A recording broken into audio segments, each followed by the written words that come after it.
Parte 1, Bem-vindo. Bem-vindo à bela família Sinclair. Ninguém é criminoso. Ninguém é viciado. Ninguém é um fracasso. Os Sinclair são atléticos, altos e lindos. Somos democratas tradicionais e ricos. Nosso sorriso é largo, temos queixo quadrado e sacamos forte no tênis. Não importa se o divórcio retalha os músculos do nosso coração a ponto de mal conseguir bater sem esforço. Não importa se o dinheiro do fundo de investimento está acabando, se as faturas do cartão de crédito não são pagas e se acumulam sobre a bancada da cozinha. Não importa se tem um monte de frascos de comprimidos sobre a mesa de cabeceira. Não importa se um de nós está desesperadamente apaixonado. Tão apaixonado. Que medidas desesperadas precisam ser tomadas? Somos Sinclair. Ninguém é carente. Ninguém erra. Vivemos, pelo menos durante o verão, em uma ilha particular perto da costa de Massachusetts. Talvez isso seja tudo o que você precisa saber a nosso respeito. Meu nome completo é Cadence Sinclair Eastman. Moro em Burlington, Vermont, com minha mãe e 3 cães. Tenho quase 18 anos. Tenho um cartão de biblioteca bem gasto e pouco mais que isso, embora more em uma casa enorme cheia de objetos caros e inúteis. Eu era loira, mas meu cabelo agora está preto. Eu era forte, mas agora sou fraca. Eu era bonita, mas agora pareço doente. É verdade que aguento terríveis enxaquecas desde o acidente. É verdade que não aguento idiotas. Gosto de distorcer significados. Percebe? Aguentar enxaquecas. Não aguentar idiotas. A palavra significa quase a mesma coisa nas duas frases, só que não. Aguentar. Você pode dizer que é o mesmo que suportar, mas não estaria 100% certo.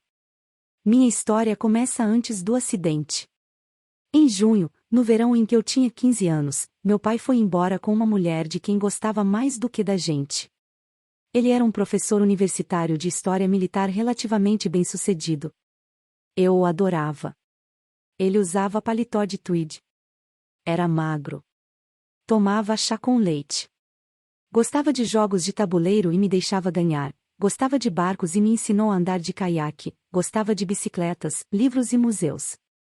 Nunca gostou de cachorros, e um sinal do quanto amava minha mãe era deixar nossos Golden Retrievers dormirem no sofá e caminhar quase 5 quilômetros com eles todas as manhãs.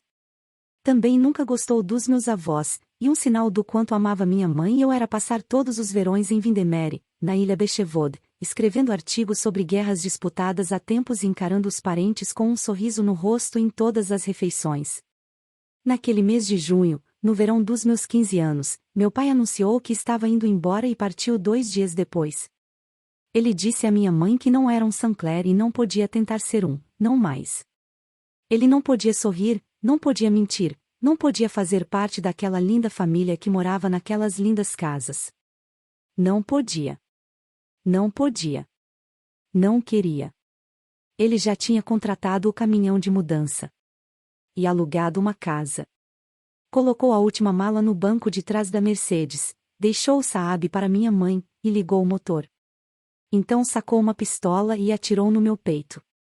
Eu estava em pé no gramado e caí. O buraco da bala se alargou e meu coração saiu rolando da caixa torácica até o canteiro. O sangue jorrava continuamente da ferida aberta. Depois de meus olhos. Meus ouvidos.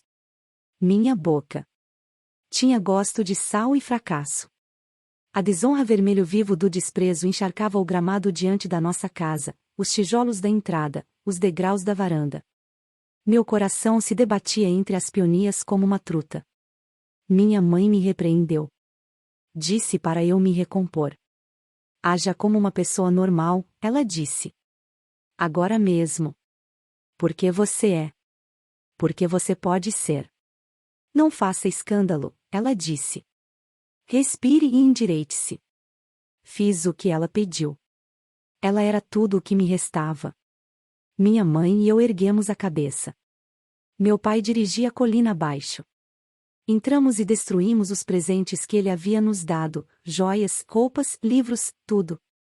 Nos dias seguintes, Nos livramos do sofá e das poltronas que eles tinham comprado juntos. Jogamos fora a porcelana que fora presente de casamento, a prataria, as fotos. Compramos móveis novos. Contratamos um decorador. Encomendamos prataria da Tiffany. Passamos um dia inteiro visitando galerias de arte e compramos quadros para cobrir os espaços vazios das paredes. Pedimos para os advogados do meu avô protegerem os bens da minha mãe. Depois fizemos as malas e fomos para a Ilha Bechevoud. Penny, Carrie e Bess são as filhas de Tipper e Harry Sinclair. Harry herdou seu dinheiro aos 21 anos, quando saiu de Harvard, e aumentou a fortuna fazendo negócios que nunca me dei o trabalho de entender. Ele herdou casas e terras. Tomou decisões inteligentes no mercado de ações. Casou-se com Tipper e a manteve na cozinha e no jardim. Exibia-a usando pérolas em veleiros. Ela parecia gostar. O único fracasso do meu avô foi nunca ter tido um filho homem, mas não importa. As filhas do Sinclair eram bronzeadas e afortunadas. Altas, alegres e ricas, aquelas meninas eram como princesas de um conto de fadas. Eram conhecidas em Boston, Harvard Yard e Martha's Vineyard por seus cardigãs de cachemira e festas grandiosas. Foram feitas para virar história. Foram feitas para ser princesas e estudar nas melhores escolas, ter estátuas de marfim e casas majestosas. Meu avô e Tipper amavam as meninas e não sabiam dizer qual delas amavam mais. Primeiro Carrie, depois Penny, depois Bess, depois Carrie de novo. Elas tiveram festas de casamento espalhafatosas com salmão e arpistas, netos loiros e cães divertidos de pelo amarelo. Ninguém podia ter mais orgulho de suas lindas garotas americanas do que Tipper e Harry tinham, naquela época. Eles construíram 3 novas casas em sua escarpada ilha particular e deram um nome a cada uma: Windermere para Penny, Redgate para Carrie e Cudledon para Bess. Sou a neta mais velha do Sinclair. Herdeira da ilha, da fortuna e das expectativas. Bem, talvez. Eu, Johnny, Mirren e Gatti. Gatti, Mirren, Johnny e eu. A família se refere a nós 4 como os mentirosos, e é provável que mereçamos. Temos quase a mesma idade, e todos fazemos aniversário no outono. Quase todos os anos causamos problemas na ilha. Gatti começou a ir para Bechevoud quando tínhamos 8 anos. No verão dos 8, como dizíamos. Antes disso, Mirren, Johnny e eu não éramos mentirosos. Éramos apenas primos, e Johnny era um chato porque não gostava de brincar com meninas. Johnny é estalo, iniciativa e sarcasmo. Na época, pendurava nossas Barbies pelo pescoço ou atirava na gente com armas de Lego. Mirren é açúcar, curiosidade e chuva. Na época, passava longas tardes com Taft e as gêmeas, mergulhando na praia maior enquanto eu desenhava em papel quadriculado e lia na rede da varanda da Claremont. Então Gatti veio passar os verões conosco. O marido da tia Kéria deixou quando ela estava grávida do irmão de Johnny, Will. Não sei o que aconteceu. A família nunca fala disso. No verão dos 8, Will era bebê e Kéria já estava com Ed. Esse Ed era um comerciante de arte e adorava crianças. Isso era tudo o que sabíamos sobre ele quando Kéria anunciou que o levaria para Bechevoud com Johnny e o bebê. Eles foram os últimos a chegar naquele verão e quase todos estávamos no cais esperando o barco se aproximar. Meu avô me levantou para que eu pudesse acenar para Johnny, que usava um colete salva-vidas laranja e gritava na proa. Vovó Tipper estava ao nosso lado. Ela desviou os olhos do barco por um instante, colocou a mão no bolso e tirou uma bala de menta. Desembalou-a e colocou na minha boca. Quando voltou a olhar para o barco, o rosto de vovó mudou. Apertei os olhos para enxergar o que ela via. Carrie desceu com Will no colo. Ele usava um colete salva-vidas amarelo para bebês e não dava para ver muito mais do que alguns fios de cabelo loiro quase branco por cima. Ficamos felizes quando o vimos. Aquele colete, que todos havíamos usado quando bebês. O cabelo. Como era maravilhoso que aquele menininho que ainda nem conhecíamos fosse, de maneira tão óbvia, um Sinclair. Johnny saltou do barco e jogou o colete sobre o cais. A primeira coisa que fez foi correr até mim e chutá-la. Depois me chutou. Chutou as gêmeas. Foi até nossos avós e endireitou o corpo. É bom ver vocês, vovó e vovô. Estou ansioso por um verão feliz. Tipper o abraçou. Sua mãe pediu para falar isso, não pediu? Pediu, respondeu Johnny. E quero dizer que é um prazer ver a senhora de novo. Bom menino. Posso ir agora? Tipper beijou seu rosto sardento. Vá. Ed desceu depois de Johnny, parando para ajudar a tripulação a descarregar a bagagem do barco a motor. Ele era alto e magro. Sua pele era muito escura, tinha ascendência indiana, depois ficamos sabendo. Usava óculos de armação preta e roupas alinhadas e urbanas, um terno de linho e camisa listrada. A calça estava amassada da viagem. Meu avô me colocou no chão. A boca da vovó Tipper formou uma linha séria. Depois ela mostrou todos os dentes e deu um passo à frente. Você deve ser o Ed. Que surpresa agradável. Ele apertou a mão dela. Carrie não avisou que eu vinha? É claro que avisou. Ed olhou para nossa família extremamente branca. Virou-se para Carrie e perguntou. Onde está Gat? Chamaram por ele, que saiu do barco tirando o colete salva-vidas, olhando para baixo para soltar as fivelas. Mãe, pai, disse Carrie, trouxemos o sobrinho do Ed para brincar com Johnny. O nome dele é Gat Patil. Meu avô estendeu o braço e deu um tapinha na cabeça de Gat. Olá, meu jovem. Olá. O pai dele faleceu este ano, explicou Carrie. Ele e Johnny são melhores amigos. Vai ser de grande ajuda para a irmã de Ed se ficarmos com ele por algumas semanas. E, Gat, você vai poder fazer piquenique e nadar como conversamos. Está bem? Mas Gat não respondeu. Estava olhando para mim. Seu nariz era grande, a boca, meiga. Pele bem morena, cabelo preto e ondulado. Corpo carregado de energia. Parecia que alguém tinha dado corda nele. Como se procurasse alguma coisa. Era todo contemplação e entusiasmo. Ambição e café forte. Eu poderia ficar olhando Gat para sempre. Nossos olhares se encontraram. Eu me virei e saí correndo. Gat foi atrás. Dava para ouvir seus pés me seguindo pelas passagens de madeira que cruzavam a ilha. Continuei correndo. Ele continuou seguindo. Johnny perseguia Gat. E Mirin perseguia Johnny. Os adultos continuaram conversando no cais, cercando Ed com educação, babando sobre o bebê Will. Os pequenos faziam seja lá o que os pequenos fazem. Nós 4 paramos de correr na praia pequena perto de Cudledon. É uma pequena faixa de areia com pedras altas dos 2 lados. Ninguém ia muito lá naquela época. A praia maior tinha areia mais fofa e menos algas. Mirin tirou os sapatos e nós todos fizemos o mesmo. Jogamos pedras na água. Só existíamos. Escrevi nossos nomes na areia. Cadence, Mirin, Johnny e Gat. Gat, Johnny, Mirin e Cadence. Foi o nosso começo. Johnny implorou para que Gat pudesse ficar mais tempo. Ele conseguiu o que queria. No ano seguinte, implorou para que ele viesse passar o verão inteiro. Gat veio. Johnny era o neto mais velho. Meus avós quase nunca diziam não para Johnny. No verão dos 14, Gat e eu pegamos o barco a motor pequeno sozinhos. Foi logo depois do café da manhã.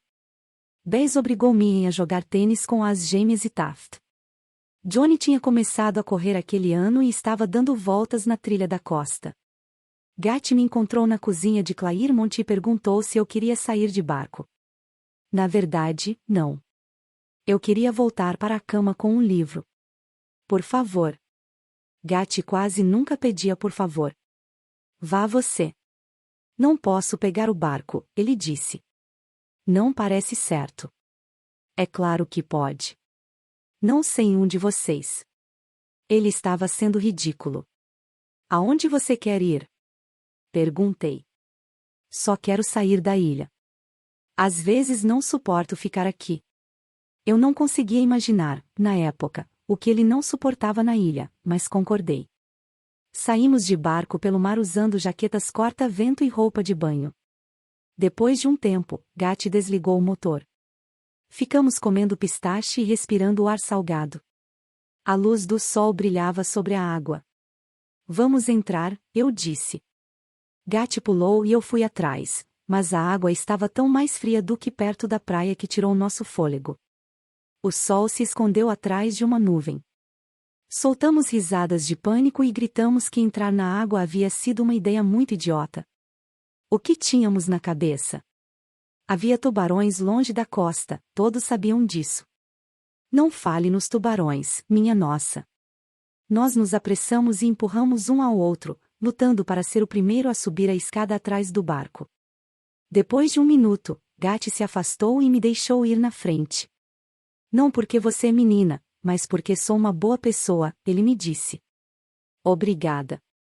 Mostrei a língua. Mas quando um tubarão arrancar minhas pernas, promete que vai escrever um discurso sobre como eu era incrível? Combinado, eu disse. Gatwick Matthew partiu foi uma refeição deliciosa para um tubarão. Parecia histericamente divertido passar tanto frio. Não tínhamos toalhas. Juntamo-nos debaixo de um cobertor de lã que encontramos sob os assentos, os ombros despidos tocando um no outro. Pés frios, um em cima do outro. É só pra gente não ficar com hipotermia, disse Gat. Não pense que te acho bonita ou algo assim. Sei que não acha. Você está puxando o cobertor. Desculpe. Uma pausa. Eu te acho bonita, Cade. Não quis dizer o contrário. Na verdade, quando ficou tão bonita? É perturbador, Gat disse. Continuo igual. Você mudou durante o ano. Está atrapalhando minha estratégia. Você tem uma estratégia? Ele fez que sim, solene. É a coisa mais ridícula que já ouvi. Qual é sua estratégia? Nada penetra minha armadura. Nunca notou? Aquilo me fez rir. Não. Droga. Achei que estivesse funcionando. Mudamos de assunto. Falamos sobre levar os pequenos para Edgarton assistir a um filme à tarde, sobre tubarões e se realmente comem pessoas, sobre o jogo Plantas vs Zumbis. Então voltamos para a ilha. Não muito tempo depois, Gat começou a me emprestar seus livros e me encontrar na praia pequena no início da noite. Ele me procurava quando eu estava deitada no gramado de Windermere com os cachorros.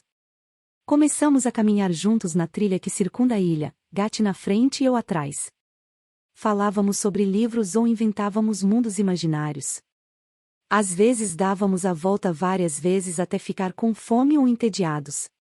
Rosas japonesas demarcavam o caminho com um pink vivo. O cheiro era leve e doce. Um dia, olhei para Gat, deitado na rede de Claremont com um livro, e ele parecia ser meu. Como se fosse minha pessoa particular.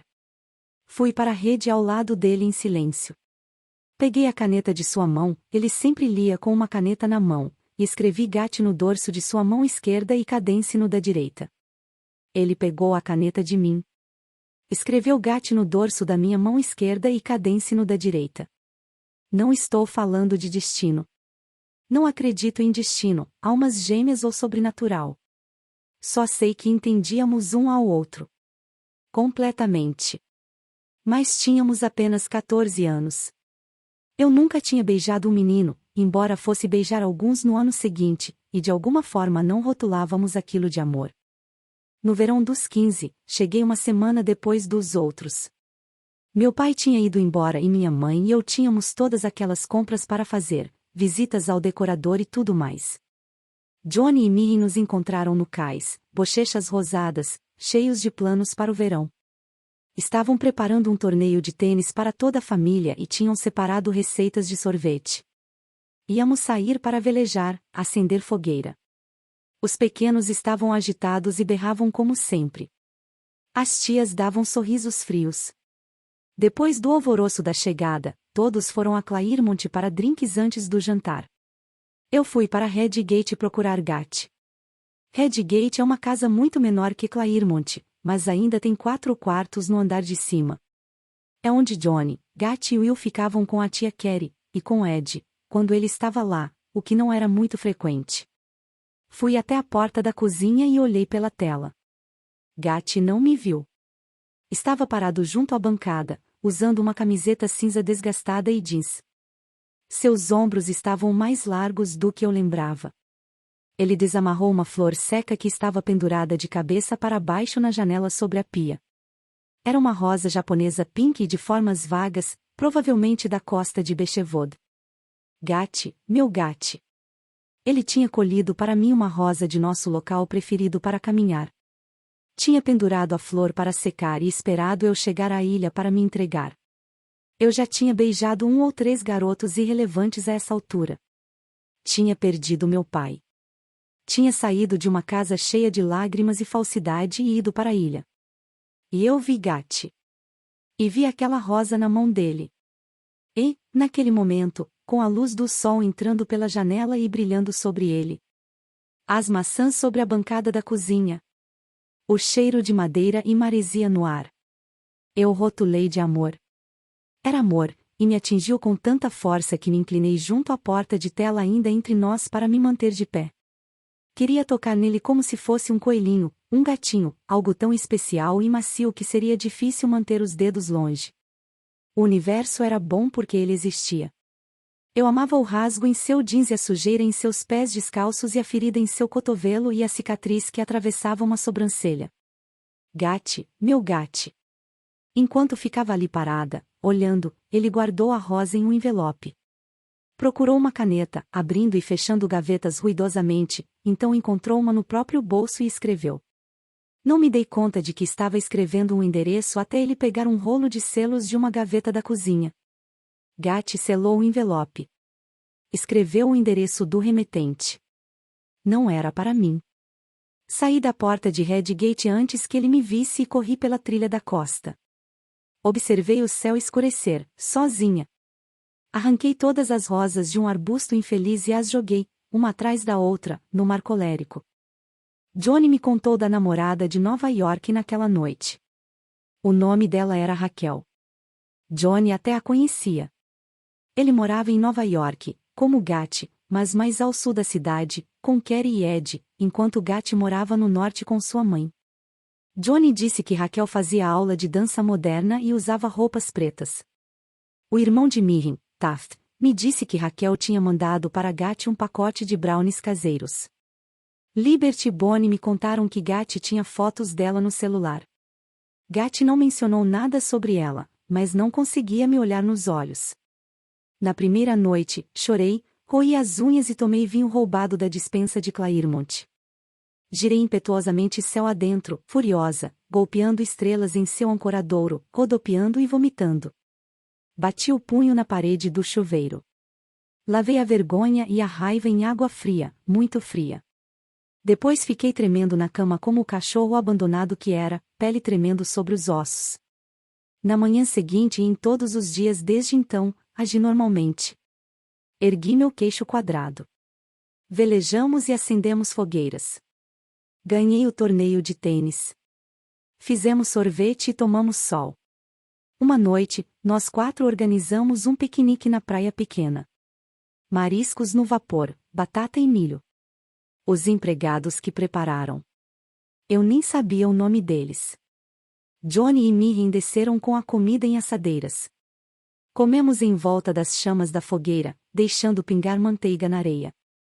Depois Gat fez sanduíche de marshmallow com bolacha de 3 andares para todos. Olhei para suas mãos à luz do fogo, colocando marshmallows em um longo graveto. Onde antes havia nossos nomes escritos, agora ele tinha começado a escrever títulos de livros que gostaria de ler. Naquela noite, na esquerda, o Seri. Na direita, o nada. Eu tinha escrito nas mãos também. Uma citação de que gostava. Na esquerda, viva-o. Na direita, hoje. Querem saber o que estou pensando? Gat perguntou. Sim, eu disse. Não, disse Johnny. Estou me perguntando como podemos dizer que o avô de vocês é dono dessa terra. Não legalmente, mas de fato. Por favor, não vai começar a falar dos crimes dos peregrinos, resmungou Johnny. Não. O que estou perguntando é, Como podemos dizer que a terra pertence a qualquer pessoa? Gat fez um gesto englobando a areia, o mar, o céu. Mirin deu de ombros. As pessoas compram e vendem terra o tempo todo. Não podemos falar de sexo ou assassinato? Johnny perguntou. Gat o ignorou. Talvez ninguém devesse ser proprietário de terra. Ou talvez devessem existir limites de propriedade. Ele se inclinou para a frente. Quando fui para a Índia, no inverno, como voluntário, construímos banheiros. Porque as pessoas de lá, daquela vila, não tinham. Todo mundo já sabe que você foi para a Índia, Johnny afirmou. Você já disse, tipo, umas 47 vezes. Essa é uma coisa que eu adoro no Gat. Ele é tão empolgado, tão extremamente interessado no mundo, que tem problemas em imaginar que outras pessoas possam ficar entediadas com o que ele está dizendo. Mesmo quando lhe dizem abertamente. Mas, também, ele não gosta de facilitar para nós. Quer nos fazer pensar, mesmo quando não estamos com vontade. Gat cutucou as brasas com um graveto. Só estou dizendo que devíamos conversar sobre isso. Nem todo mundo tem ilhas particulares. Algumas pessoas trabalham nelas. Algumas trabalham em fábricas. Algumas não têm trabalho. Outras não têm o que comer. Pare de falar agora, disse Mirin. Pare de falar para sempre, disse Johnny. Em Bechevod, temos uma visão distorcida da humanidade, Gat afirmou. Acho que vocês não percebem isso. Cala a boca, eu disse. Eu te dou mais chocolate se ficar quieto. E ele ficou, mas seu rosto se contorceu. Levantou de repente, pegou uma pedra na areia e a atirou com toda a força. Tirou o moletom e os sapatos. Então entrou no mar de calça jeans. Zangado. Observei os músculos de seus ombros ao luar, a água espirrando conforme ele avançava. Gat mergulhou e eu pensei, se eu não for atrás dele agora, aquela Raquel vai ficar com ele. Se eu não o seguir agora, ele vai se afastar. Dos mentirosos, da ilha, de nossa família, de mim. Tirei o suéter e segui Gat mar adentro de vestido. Caí na água, nadando até onde ele estava boiando de costas. O cabelo molhado estava para trás, mostrando a fina cicatriz em uma das sobrancelhas. Encostei em seu braço. Gat. Ele se assustou. Ficou em pé com o mar na altura da cintura. Desculpe, sussurrei. Eu não mando você calar a boca, Cade, ele disse. Nunca te disse isso. Eu sei. Ele ficou em silêncio. Por favor, não cale a boca, eu disse. Senti os olhos dele percorrerem meu corpo coberto pelo vestido molhado. Eu falo demais, ele reconheceu. Transformo tudo em política. Gosto quando você fala, eu disse, porque era verdade. Quando parava para escutar, realmente gostava. É que tudo me faz, ele parou. As coisas estão muito erradas no mundo, só isso. É. Talvez fosse melhor eu. Gat pegou minhas mãos e as virou para olhar as palavras escritas no dorso. Talvez fosse melhor eu viver o hoje e não ficar debatendo o tempo todo. Minha mão estava em sua mão molhada. Estremeci. Seus braços estavam descobertos e úmidos. Costumávamos ficar de mãos dadas o tempo todo, mas ele não tinha me tocado o verão inteiro. É bom que você enxergue o mundo dessa forma, eu disse a ele. Gat me soltou e voltou a flutuar na água. Johnny quer que eu cale a boca. Estou deixando você e me entediadas. Olhei para o perfil dele. Não era apenas Gat. Era contemplação e entusiasmo. Ambição e café forte. Tudo aquilo estava lá, nas pálpebras de seus olhos castanhos, em sua pele macia, no lábio inferior protuberante. Havia uma espiral de energia lá dentro. Vou te contar um segredo, sussurrei. O quê? Estiquei o braço e o toquei novamente. Ele não recuou. Quando falamos, cala a boca, Gat, não é isso que queremos dizer. Não? Significa que te amamos. Você nos lembra de que somos uns cretinos egoístas. Você não é um de nós, nesse sentido. Ele baixou os olhos. Sorriu. É isso que você quer dizer, Kate? É, respondi a ele. Deixei meus dedos percorrerem seu braço, que boiava esticado. Não acredito que vocês estão nessa água. Johnny estava parado com a água até os tornozelos, a barra da calça dobrada. É o Ártico. Meus dedos estão congelando. Você acostuma depois que entra, Gatti gritou em resposta. Sério? Não seja molenga. Berrou Gatti. Vire homem e entre logo na água. Johnny riu e entrou correndo. Mirren foi atrás. E foi extraordinário. A noite avultante sobre nós. O sussurro do mar. O som das gaivotas. Eu não conseguia dormir. Depois da meia-noite, ele chamou meu nome. Olhei pela janela. Gatti estava deitado na passagem de madeira que leva a Vindemere. Os cachorros estavam deitados ao lado dele, todos os 5, Bosch, Grendel, Pope, Príncipe Philip e Fátima. Os rabos balançavam com suavidade. A luz da lua fazia todos parecerem azuis. Desça aqui, ele pediu. Desci. A luz do quarto da minha mãe estava apagada. O resto da ilha estava no escuro. Estávamos sozinhos, exceto pelos cachorros. Vai mais para lá, eu disse a ele. A passagem não era larga. Quando deitei ao lado dele, nossos braços se tocaram, o meu descoberto e o dele vestindo uma jaqueta verde-oliva. Olhamos para o céu. Tantas estrelas. Parecia uma celebração, uma festa grandiosa e proibida que a galáxia fazia depois de colocar os humanos para dormir. Fiquei feliz por Gatti não tentar parecer versado em constelações nem dizer coisas idiotas sobre pedidos para as estrelas. Mas também não sabia o que fazer com seu silêncio. Posso segurar sua mão? Ele perguntou. Dei a mão para ele. O universo parece realmente enorme agora, ele me disse. Preciso me segurar em algo. Estou aqui.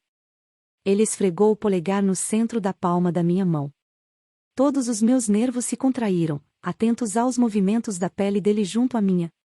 Não sei se sou uma boa pessoa, ele disse depois de um tempo. Também não sei se sou, eu disse. Estou improvisando. O Gatti ficou em silêncio por um instante. Você acredita em Deus? Mais ou menos. Tentei pensar nisso com seriedade. Sabia que Gatti não ficaria satisfeito com uma resposta irreverente. Quando as coisas vão mal, eu rezo ou imagino alguém tomando conta de mim, ouvindo. Por exemplo, nos primeiros dias depois que meu pai foi embora, pensei em Deus. Em busca de proteção. Mas no resto do tempo só enfrento o dia a dia. Sem nada de espiritual. Eu não acredito mais, Gatti disse. Aquela viagem para a Índia, toda aquela pobreza. Nenhum Deus que eu possa imaginar deixaria aquilo acontecer. Depois voltei para casa e comecei a notar o mesmo nas ruas de Nova York. Pessoas doentes e famintas em um dos países mais ricos do mundo. Eu simplesmente não consigo acreditar que tem alguém olhando por aquelas pessoas. O que significa que não tem ninguém olhando por mim também. Isso não te transforma em uma pessoa ruim. Minha mãe acredita. Ela foi criada no budismo, mas agora frequenta a igreja metodista. Não está muito satisfeita comigo. Gatti quase nunca falava da mãe. Você não pode acreditar em algo só porque ela quer, eu disse. Não. A questão é, como posso ser uma boa pessoa se não acredito mais? Ficamos olhando para o céu. Os cachorros entraram em casa pela abertura na porta. Você está gelada, Gatti disse. Fique com a minha jaqueta. Eu não estava com frio, mas sentei. Ele sentou também. Desabotoou a jaqueta verde-oliva e atirou. Entregou-a para mim. A jaqueta estava com o calor de seu corpo. Ficava larga demais nos ombros. Os braços dele agora estavam descobertos. Eu quis beijá-lo ali, usando sua jaqueta. Mas não beijei. Talvez ele amasse Raquel. Aquelas fotos em seu celular. Aquela rosa seca no envelope.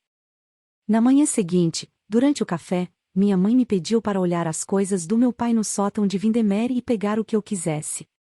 Ela se livraria do resto. Windermere é triangular e angulosa. 2 dos 5 quartos têm teto inclinado, e é a única casa da ilha com um sótão inteiro. Há uma varanda grande e uma cozinha moderna, com bancadas de mármore que parecem um pouco inadequadas ao lugar. Os cômodos são arejados e cheios de cachorros. Gat e eu subimos para o sótão com garrafas de chá gelado e sentamos no chão. O quarto tinha cheiro de madeira. Um quadrado de luz entrava pela janela. Nós já tínhamos ido ao sótão. Mas também nunca tínhamos ido ao sótão. Os livros se restringiam à leitura de férias do meu pai.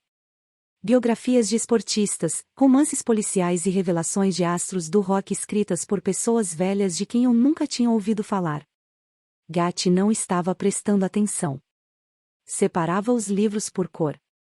Uma pilha vermelha, uma azul, uma marrom, uma branca, uma amarela. Não quer nada para ler? Perguntei. Pode ser. Que tal como marcar mais do que pontos? Gat riu. Fez que não com a cabeça. Endireitou a pilha azul. Perdendo o controle? Herói da pista de dança? Ele riu de novo. Depois ficou sério. Cadence? O quê? Cala a boca. Permiti-me olhar para ele por um bom tempo. Cada curva de seu rosto era familiar, e ao mesmo tempo era como se eu nunca o tivesse visto. Gat sorriu. Radiante. Acanhado. Ele ajoelhou, derrubando as pilhas de livros coloridos no processo. Estendeu o braço e acariciou meu cabelo. Eu te amo, Cade. Estou falando sério. Eu me aproximei e o beijei. Ele tocou meu rosto. Desceu a mão pelo meu pescoço e pela minha clavícula. A luz da janela do sótão batia em nós. Nosso beijo foi elétrico e suave. Hesitante e exato. Assustador e completamente certo. Senti o amor correr de mim para Gat e de Gat para mim.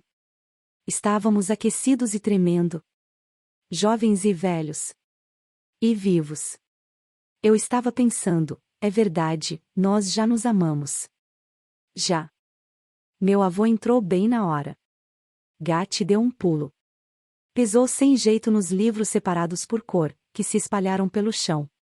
Estou interrompendo? Meu avô perguntou. Não, senhor. Sim, com certeza estou. Desculpe pela poeira, eu disse. Constrangedor. Penny achou que pudesse ter algo aqui que eu quisesse ler. Meu avô puxou uma antiga cadeira de vime para o centro do sótão e sentou, debruçando-se sobre os livros. Gat permaneceu em pé. Ele precisava abaixar a cabeça por causa do teto inclinado do sótão. Cuidado, meu jovem, disse meu avô, curto e grosso. Perdão? Cuidado com a cabeça. Você pode se machucar. O senhor tem razão, disse Gat. O senhor tem razão, posso me machucar. Então tome cuidado, meu avô repetiu. Gat se virou e desceu as escadas sem dizer mais nada. Meu avô e eu ficamos em silêncio por um momento. Ele gosta de ler, eu disse, depois de um tempo. Achei que pudesse querer algum livro do meu pai. Você é muito importante para mim, Cade, disse meu avô, batendo no meu ombro. Minha primeira neta. Eu também te amo, vovô. Lembra quando te levei ao jogo de beisebol? Você só tinha 4 anos. Claro. Você nunca tinha comido pipoca doce, meu avô disse. Eu sei, você comprou 2 sacos. Tive que te colocar no colo para você poder enxergar. Lembra, Cade? Eu lembrava. Conta pra mim.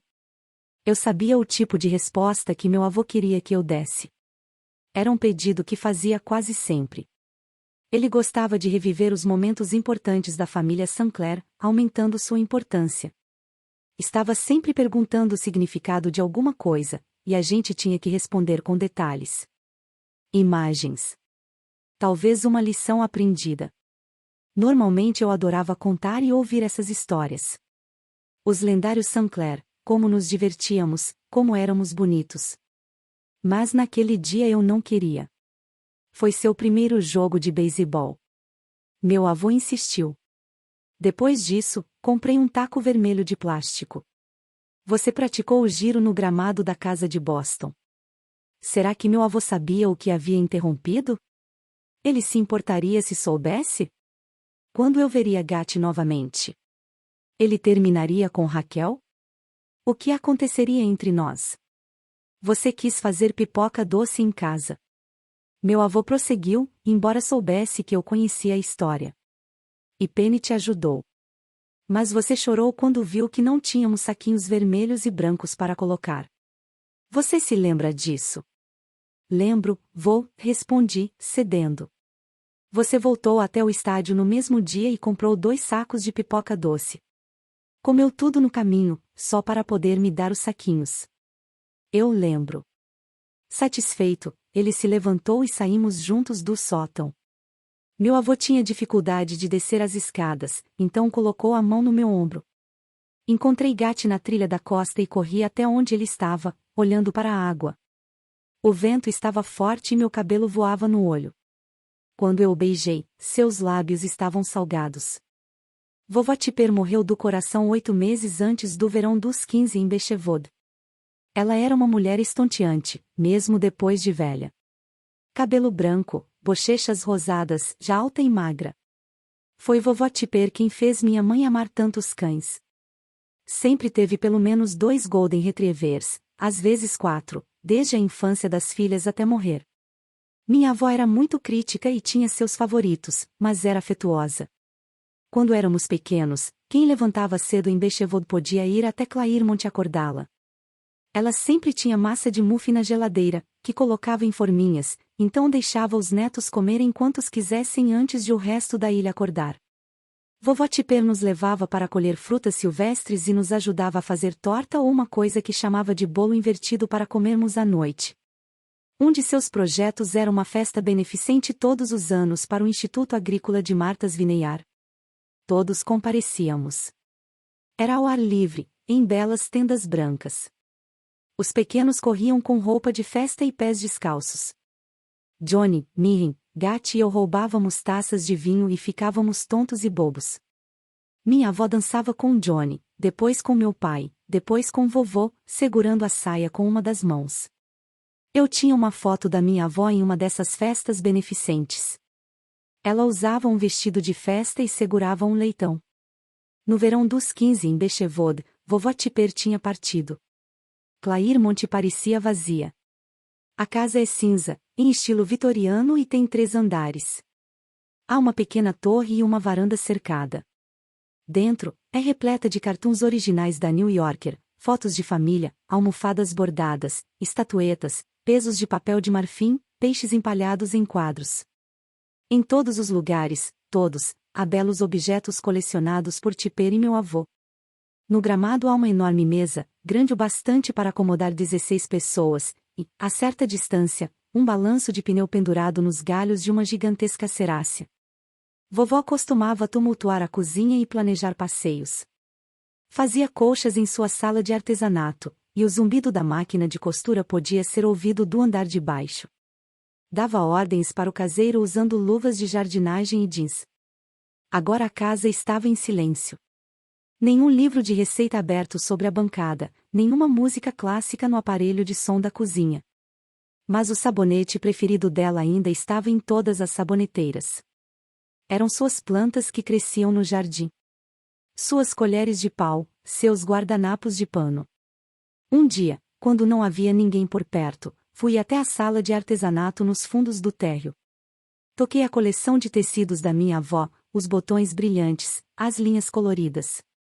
Minha cabeça e meus ombros derreteram primeiro, seguidos pelo quadril e pelos joelhos. Logo me transformei em uma poça, infiltrando-me nas lindas estampas do algodão. Ensopei a colcha que ela nunca terminou, enferrujei as peças de metal de sua máquina de costura. Eu era puro líquido naquele momento, durante 1 ou 2 horas. Minha avó. Minha avó. Perdida para sempre, embora eu pudesse sentir seu perfume Chanel nos tecidos. Minha mãe me encontrou. Ela me fez agir como uma pessoa normal. Porque eu era. Porque eu podia. Ela me disse para respirar fundo e me endireitar. E eu fiz o que ela mandou. De novo. Minha mãe estava preocupada com meu avô.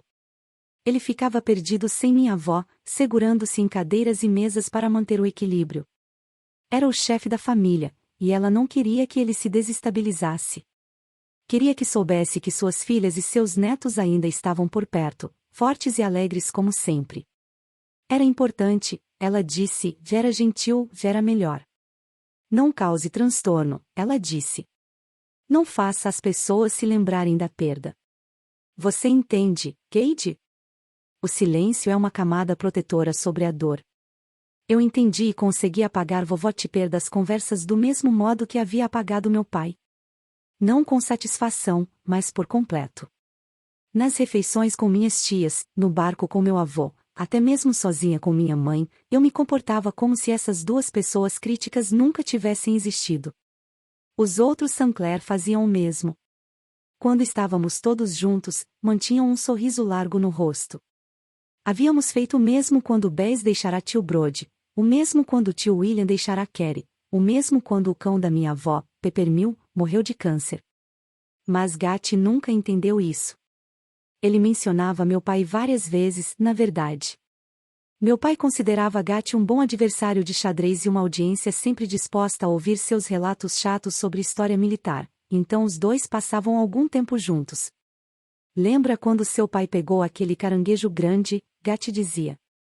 Ou, para minha mãe, ano passado, Sam me falou que tinha um kit de pesca com mosca no ancoradouro. Você sabe onde está? A conversa durante o jantar era interrompida bruscamente quando ele mencionava minha avó. Uma vez, Gat disse, sinto falta de quando ela ficava na ponta da mesa e servia a sobremesa, vocês não sentem? Era tão típico dela. Johnny teve que ficar falando alto sobre Wimbledon até o desalento desaparecer de nosso rosto. Sempre que Gat dizia essas coisas, de modo tão casual e verdadeiro, tão distraído, minhas veias se abriam. Meu pulso se abria. Eu sangrava pela palma das mãos. Ficava com tontura. Saía cambaleando da mesa ou desmoronava em uma agonia silenciosa e constrangedora, esperando que ninguém da família notasse. Principalmente minha mãe. Mas Gat quase sempre percebia. Quando o sangue pingava em meus pés descalços ou escorria sobre o livro que estava lendo, ele era gentil. Envolvia meus pulsos em gaze branca e macia e me fazia perguntas sobre o que tinha acontecido. Perguntava sobre meu pai e sobre minha avó, como se falar sobre uma coisa fizesse melhorar. Como se feridas precisassem de atenção. Ele era um estranho em nossa família, mesmo depois de todos aqueles anos. Quando eu não estava sangrando, e quando Miriam e Johnny estavam mergulhando ou discutindo com os pequenos, ou quando todos estavam no sofá assistindo a filmes na TV de tela plana de Claremont, Gat e eu nos escondíamos. Sentávamos no balanço de pneu à meia-noite, braços e pernas enrolados, lábios quentes junto à pele na noite fria. Nas manhãs, nos esgueirávamos, rindo, para o porão de Claremont, com garrafas de vinho e enciclopédias. Lá, nos beijávamos e nos maravilhávamos com a existência um do outro, nos sentindo misteriosos e felizes. Às vezes ele me escrevia bilhetes e deixava com presentinhos sob meu travesseiro. Alguém escreveu uma vez que um romance devia apresentar uma série de pequenas surpresas. É a mesma coisa quando passo uma hora com você. E aqui está uma escova de dentes verde com um laço amarrado. Ela expressa meus sentimentos de maneira inadequada. Foi melhor do que chocolate ficar com você ontem à noite. Como sou bobo. Achei que nada fosse melhor do que chocolate. Em um gesto profundamente simbólico, te dou essa barra de Vosges que comprei quando fomos para Edgarton. Pode comer ou simplesmente sentar ao lado dela e se sentir superior. Eu não respondia com bilhetes, mas fazia desenhos bobos de nós dois com giz de cera. Bonequinhos acenando em frente ao Coliseu, à Torre Eiffel, no alto de uma montanha, nas costas de um dragão. Ele colava tudo sobre a cama. Gat tocava em mim sempre que podia. Por baixo da mesa, durante o jantar na cozinha, quando estava vazia, secretamente, de forma hilária, por trás das costas do meu avô enquanto ele conduzia o barco. Eu não sentia barreira entre nós. Contanto que não tivesse ninguém olhando, passava os dedos ao longo das maçãs do rosto dele, em suas costas. Pegava sua mão, pressionava o polegar junto a seu pulso e sentia o sangue correndo pelas veias. Uma noite, no final de julho do verão dos 15, fui nadar na praia pequena. Sozinha. Onde estavam Gatti, Johnny e Mirin? Não sei ao certo. Andávamos jogando muito Scrabble em Redgate. Eles deviam estar por lá. Ou em Claremont, escutando as tias discutirem e comendo geleia de ameixa com biscoito. De qualquer modo, entrei na água usando uma regata, sutiã e calcinha. Aparentemente, caminhei até a praia vestindo apenas isso. Nunca encontramos nenhuma roupa minha na areia. Nem toalha. Por quê? De novo, não sei ao certo. Devo ter nadado para longe. Havia pedras grandes distantes da praia, ásperas e escuras, e elas sempre parecem horríveis na escuridão da noite. Eu devia estar com o rosto dentro d'água e bati a cabeça em uma dessas pedras. Como eu disse, não sei ao certo. Só me lembro de uma coisa: afundei nesse mar. Até o fundo muito rochoso, e pude ver a base da ilha, e meus braços e pernas ficaram dormentes, mas meus dedos estavam frios. Tiras de algas marinhas passavam enquanto eu afundava. Minha mãe me encontrou na areia, encolhida como uma bola, com metade do corpo ainda na água. Eu tremia descontroladamente. Os adultos me enrolaram em cobertores. Tentaram me aquecer em Cudledon. Me deram chá e roupas, mas, quando viram que eu não falava nem parava de tremer, me levaram para um hospital em Martha's Vineyard, onde fiquei durante vários dias enquanto os médicos faziam exames. Hipotermia, problemas respiratórios e provavelmente algum tipo de ferimento na cabeça, embora a tomografia não mostrasse nada. Minha mãe ficou do meu lado, reservou um quarto de hotel. Eu me lembro do rosto triste de tia Carrie, tia Bess e meu avô. Eu me lembro de sentir os pulmões cheios de alguma coisa, bem depois de os médicos dizerem que estavam limpos. Eu me lembro de achar que nunca mais ficaria aquecida, mesmo quando me diziam que a temperatura do meu corpo estava normal. Minhas mãos doíam. Meus pés doíam. Minha mãe me levou para casa, em Vermont, para eu me recuperar. Eu ficava deitada no escuro e sentia uma pena desesperadora de mim mesma. Porque estava doente, e mais ainda porque Gatti nunca ligou. Ele também não escreveu. Não estávamos apaixonados. Não estávamos. Escrevi para Johnny, 2 ou 3 e-mails apaixonados e ridículos pedindo para ele descobrir o que havia acontecido com Gatti. Johnny teve o bom senso de ignorá-los. Somos Sinclair, afinal, e os Sinclair não se comportam como eu estava me comportando. Parei de escrever e apaguei todos os e-mails da pasta enviados. Eram tolos. O que importa é que Gatti deu fora quando me machuquei. O que importa é que não passou de uma paixonite de verão. O que importa é que ele devia amar Raquel. Morávamos muito longe, de qualquer modo. Nunca recebi uma explicação. Só sei que ele me deixou. Bem-vindo ao meu crânio. Um caminhão passa por cima dos ossos do meu pescoço e da minha cabeça. As vértebras se rompem, o cérebro estala e vaza. Milhares de lanternas piscam em meus olhos. O mundo se inclina. Eu vômito. Perco os sentidos. Isso acontece o tempo todo. Não passa de um dia comum. A dor começou 6 semanas depois do acidente.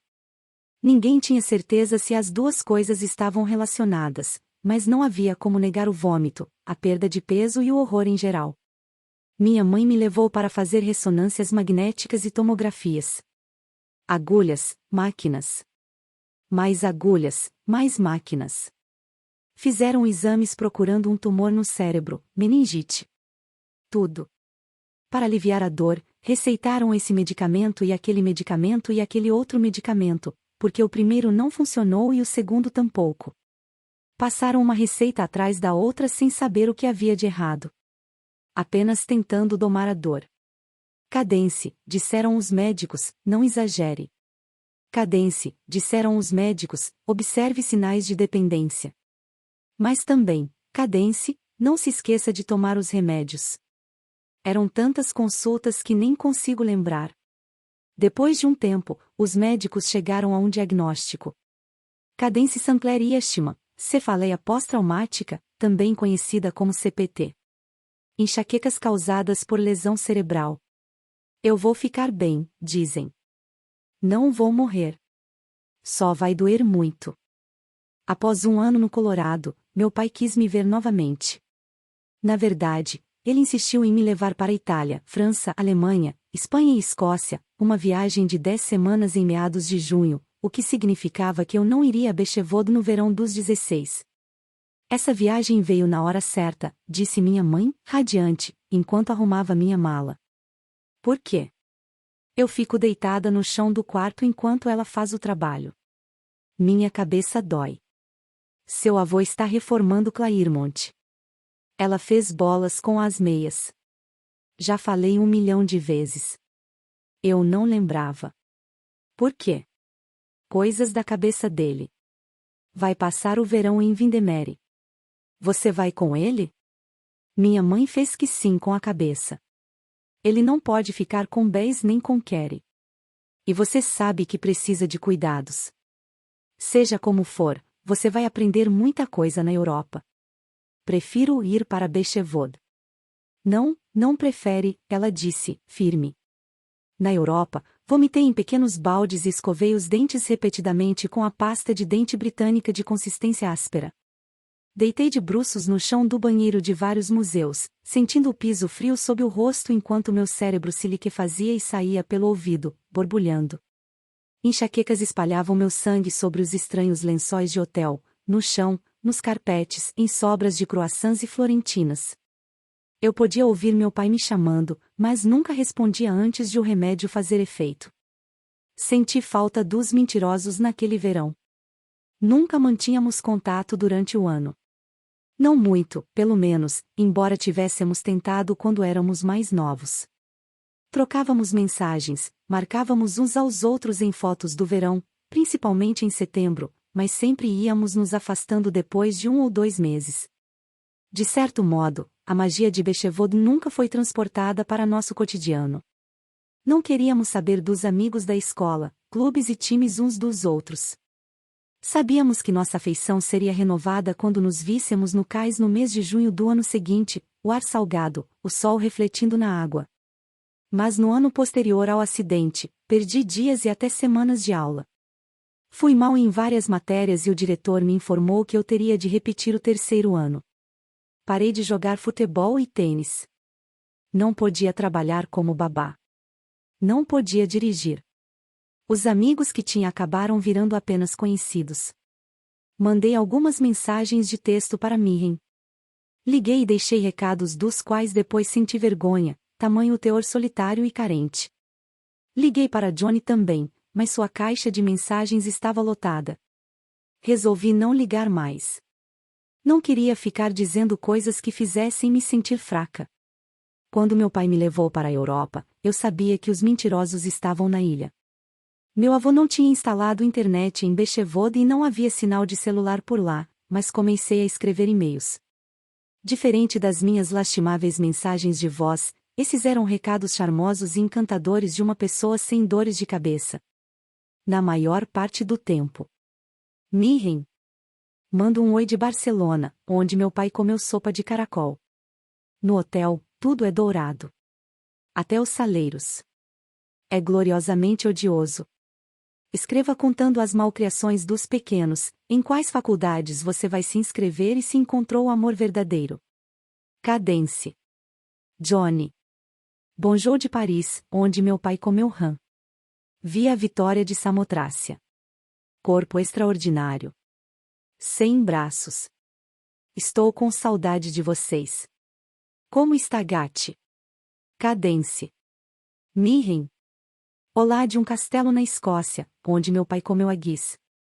Ou seja, meu pai comeu coração, fígado e pulmões de carneiro misturados com aveia e cozidos em um estômago. Você sabe, ele é o tipo de pessoa que devora corações. Cadence. Johnny. Estou em Berlim, onde meu pai comeu morcela. Mergulhe por mim. Coma torta de mirtilo. Jogue tênis. Acenda uma fogueira. Depois me conte. Estou extremamente entediada e inventarei castigos criativos se você não colaborar. Cadence. Não fiquei totalmente surpresa quando eles não responderam. Além do fato de que, para acessar a internet, precisariam ir até Martha's Vineyard, Beechwood é praticamente um mundo à parte.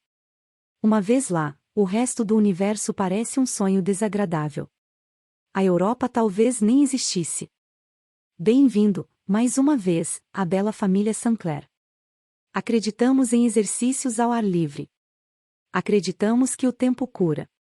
Acreditamos, embora não digamos de maneira tão explícita, em remédios controlados e drinks antes do jantar.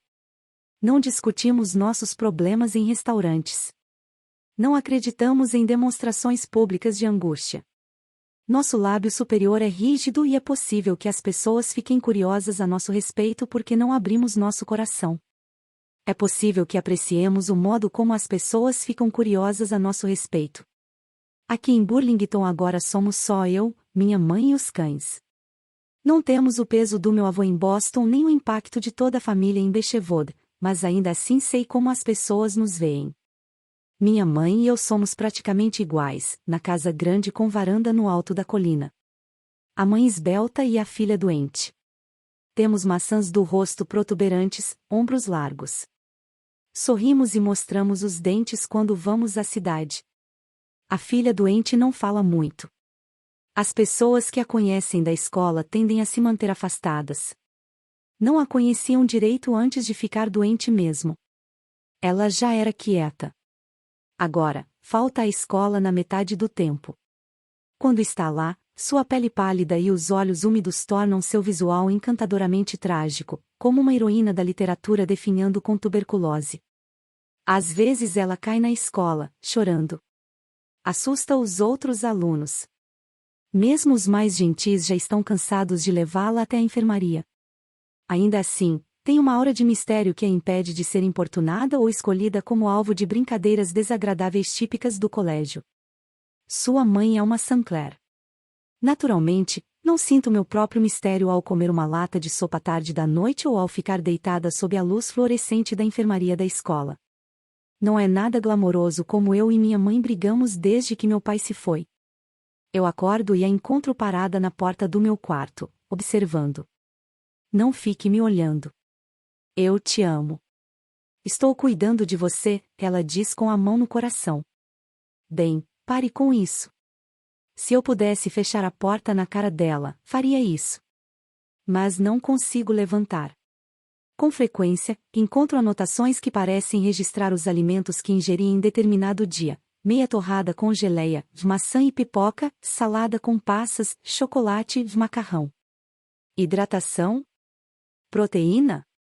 Muito refrigerante. Não é glamouroso não poder dirigir. Não é misterioso ficar em casa em pleno sábado à noite, lendo um romance com um amontoado de cachorros. No entanto, não estou imune à sensação de ser vista como um mistério, como uma Sinclair, como parte de um clã privilegiado de pessoas especiais, e como parte de uma narrativa mágica, importante, apenas por fazer parte desse clã. Minha mãe também não está imune a isso. Foi para isso que fomos criadas. Sinclair. Sinclair.